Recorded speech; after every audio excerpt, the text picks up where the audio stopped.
In this video, I'm going to show you how to install this fog light kit on a Ford F-350. It comes with both fog lights, both bezels, and the wiring harness that you need to connect everything, and I'll show you exactly what to plug in, where, and how to run your wiring so that everything works. It also comes with a switch so you can operate it from inside the cab. Let's get started.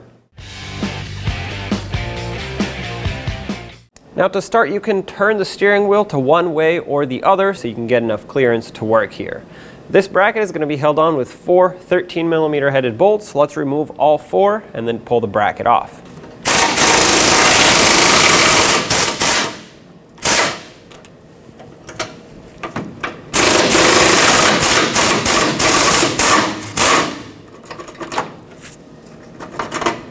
For me, these are seized in here, so what I will do is apply some heat with an induction heater, then I'll break them free by hand, and then put my power tool on it so I can remove them the rest of the way.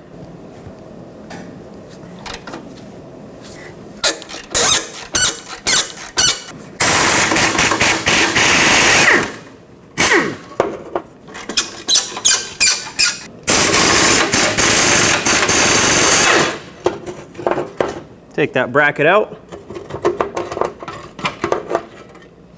Looking behind this bracket, you'll see this plastic cover where the fog light would be. It's got 2 8mm bolts at the top that we have to remove. There's one more on the bottom, but we'll leave that for last.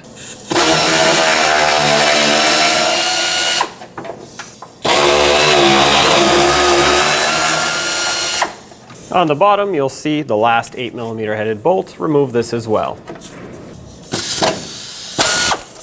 Well, that tends to happen. It breaks. That's okay. We'll replace it, pull this up, unclip it, and pull the rest of this out of here. What you should be left with is this wide open area through the bumper, which we're going to mount the fog light through. This right here is the bolt that broke. You can see it at the top. This is actually just a J-nut. That's what it's called. It's kind of like a clip with threads on it. So if you push on this, it'll pry it open where you can then pull it out of its mounting spot and replace it. And there it is. What you can do now is either take a bolt and a nut and clamp it down when the time comes, or install a new J-nut. I'm going to install a new J-nut, so I'm going to slide it right into position, just like that. There we go. Make sure it's lined up with the hole, of course. The fog light and its bracket are going to pair up with this bezel, but the bezel only fits one way. So you'll notice that it has these pins that it has to slide into the fog light bracket with. If you have it on the wrong way, it's just not going to go in. So spin it around until you find the right position. Of course, make sure you have the correct side. If you interchange them, it's also not going to fit. So bring the fog light and its bezel and bracket in. Try to hold them together. There isn't anything that mounts the bezel to the bracket. It just sits there. Okay, I have it all lined up. I'm holding it from the front side, just grabbing onto the fog light lens, and I'm going to start the 2 top bolts in now.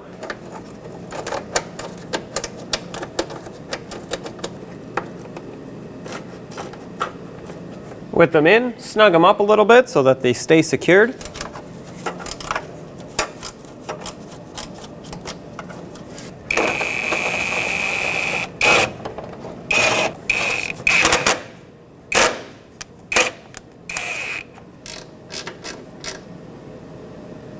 All right, snug them up.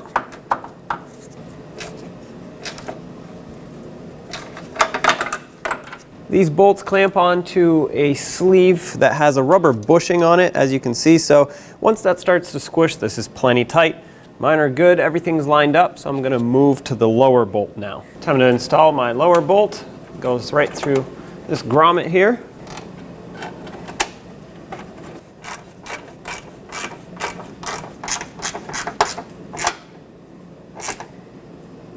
All right, that's nice and tight. It's time to get this bracket back in that goes over here, but before I do that, I'm going to point out this Phillips head screw that's on each fog light. This is where you're gonna wanna adjust your beam up or down once you've ran the wiring and everything turns on, so that they can shine below the beam of the headlight, but not too close to the ground. Of course, also not too high up. Once again, right there, you're gonna turn left or right and adjust both fog lights. Let's get this bracket back on, line it up, have some hardware ready to install, or at least thread in so that this doesn't fall off. I recommend cleaning all this hardware with a wire brush or wire wheel, whatever you have, and then applying some anti-seize or grease so that they don't rust in the future. With everything installed, snug it all up.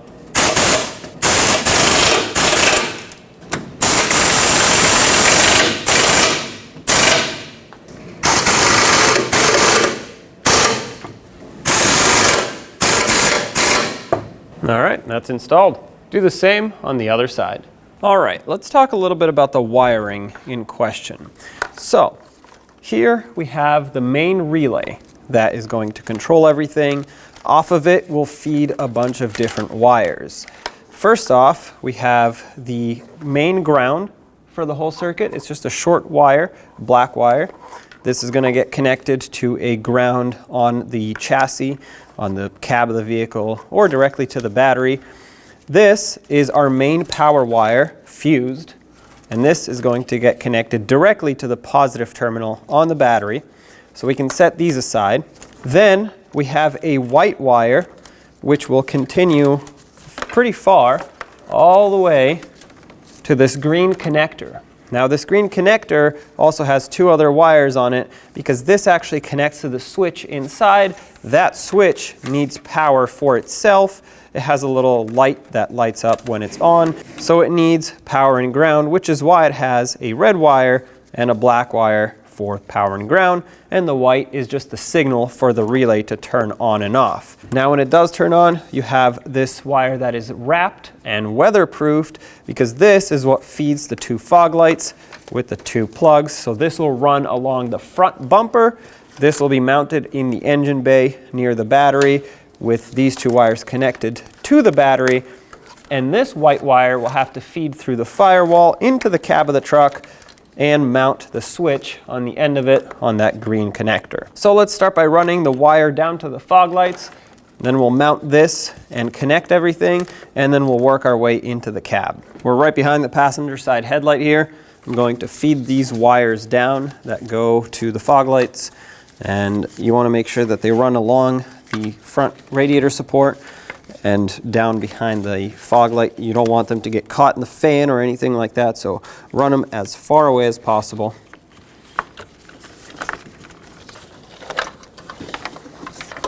And just push them all the way down, and then we'll go underneath and fish them out. From underneath, here's our wire. I'm gonna pull it all through. There's gonna be a shorter wire. That one gets plugged into this fog light. Just press it in until it clicks. And the other one, the longer one, will run across the bumper to the other side to the other fog light. Any excess wire you're going to want to secure it, use a wire tie. And I'm just going to tie it to this bracket. Tie it to whatever you think is close by, but out of the way of the wheel, any sort of debris that might come up and hit it and rip the wire, or of course the radiator, anything like that. And just run it all along and secure it. With the wire ran all the way to the other side, plug it in. And secure this one as well.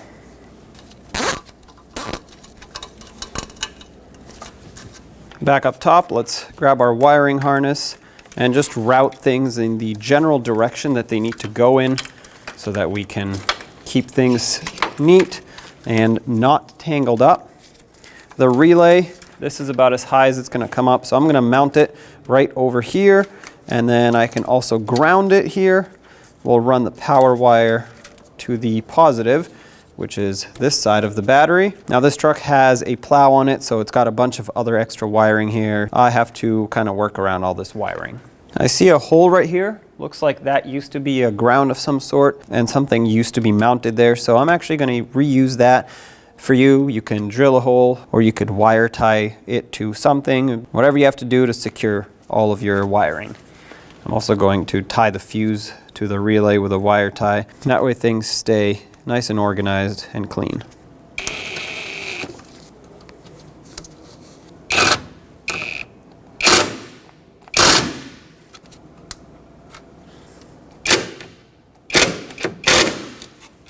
So next we're at the point where we need to route this harness that goes in through the firewall, and you'll have to decide whether you want to do it on the passenger side or on the driver's side. I'm going to go for the driver's side because there is a grommet easily accessible, and then the switch is also going to be on the driver's side. Because my white harness is not long enough, I will cut it, and I have some extra wire here that I'm going to use to extend it. We're just going to use some butt connectors, heat shrink butt connectors, and well, extend the harness and then heat shrink it so it's still waterproof. Simply cut it wherever you'd like to extend it. Of course, leave enough wire on each end.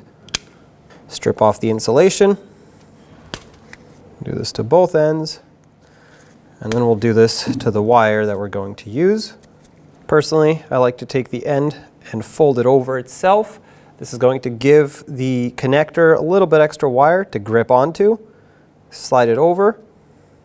And then use your crimpers and crimp it down. Of course, you want to check it. This is nice and tight. I have my other wire prepped as well, so I'm going to slide it right into the opening and crimp this one down as well.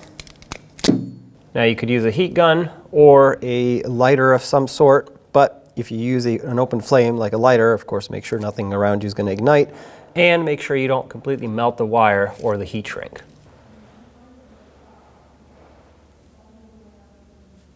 This is done, so let's do this again on the other end.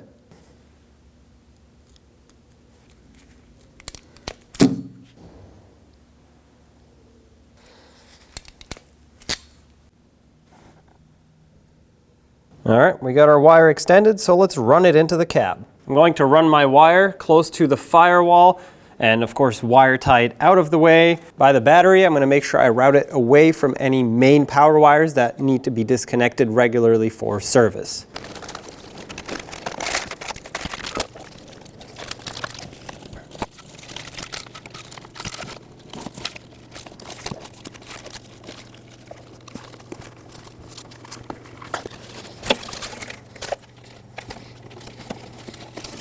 Now, if you look on the driver's side, the grommet that I'm talking about that I want to use, in my case it's actually missing, it would be this right here. There's already a wiring harness running through it. This truck has a plow, so this is most likely the plow harness.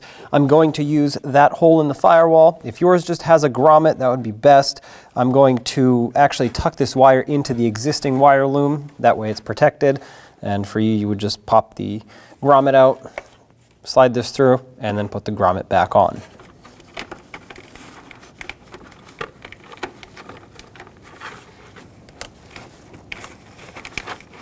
All right, once you get the wires through, this is what it looks like on the inside. Just push them all the way. I'm going to go on the inside now and pull the rest of the harness through.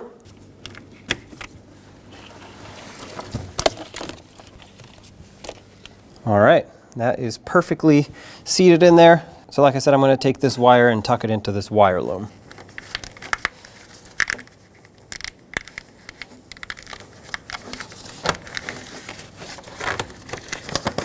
We'll continue this on the inside.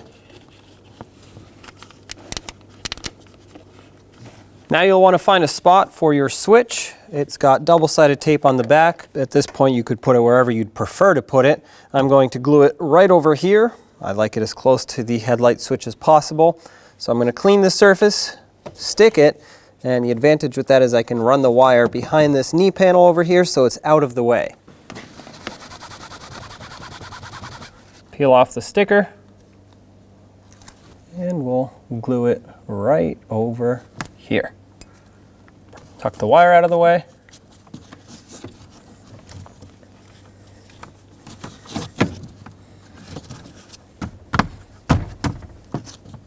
So I got my switch harness from the engine compartment that went through the firewall right here. I'm going to have to route this to the passenger side. That's where we're going to tap into a fuse with the power wire. And at that point, I might as well ground it over there. So let's start running these. And what I'm going to do is actually plug this in, because from here on, they will run as one harness. I no longer need these separated. The only two that we're going to have to keep together are the yellow extension wire, which if you didn't extend yours, it would be white, and our black harness coming from the switch. Make sure that wherever you run it, it is out of the way of obviously the pedals, feet, anything like that, or even other wires. I'm going to use some wire ties and secure this properly.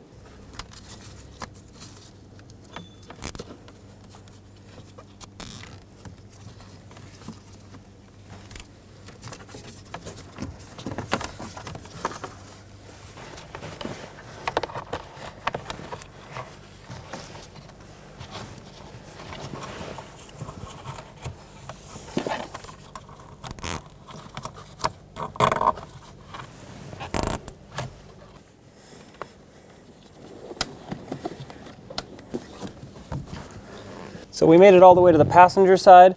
Everything here is tied up and out of the way. Switch is plugged in. Over here by the passenger side kick panel, remove this cover. This is where you'll find your body fuses right here. Take that fuse box cover off. And I've already looked into the owner's manual to see which fuse I'm going to use. I'm going to end up using fuse number 23 because it's not used. It does have power, but it's actually not used for anything. So the circuit is open after this fuse. So I'm going to take this 15 amp fuse out. I'm going to use a fuse tap so I can connect my power wire to it and get power from here. With a pair of needle nose pliers, I'm going to remove my fuse. And keep in mind, these are low profile fuses. So this is what they look like. They have the little pins basically built into the fuse itself. So if you get a wire tap, make sure you get the correct type. A regular fuse wire tap will not fit in here. I'm going to cut this wire a little bit shorter. I don't need all of this extra length on here. And take the insulation off. Give it a couple twists. Fold it over itself, just like we did earlier. Get my wire tap, feed it in, and I'm going to crimp it down. So now I'll run my fuse tap this way, tuck the wire out of my way. So before you plug this in, you're going to want to make sure you put your fuses in, of course. Now the first fuse right here is going to be for your current circuit that is already here on the fuse box.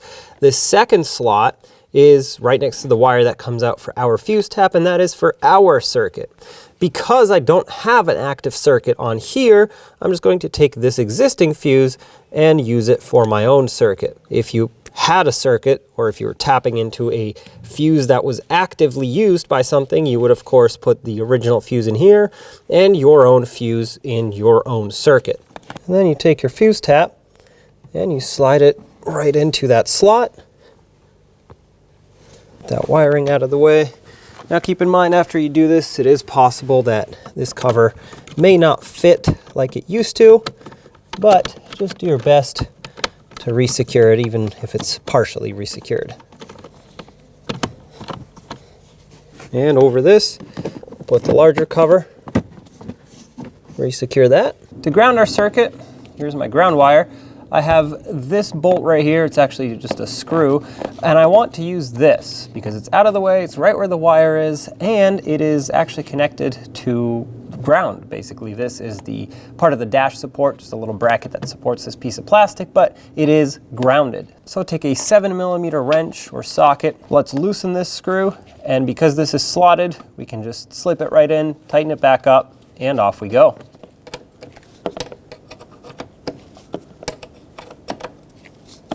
This right here is all we should need.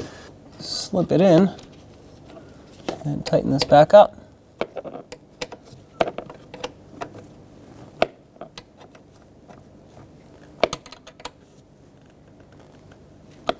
All right, so that should complete our circuit on the switch side. Now by the battery, let's loosen up the positive terminal. Typically you use an 8mm wrench on these. Slide our power wire in for the relay, and we'll tighten this back up.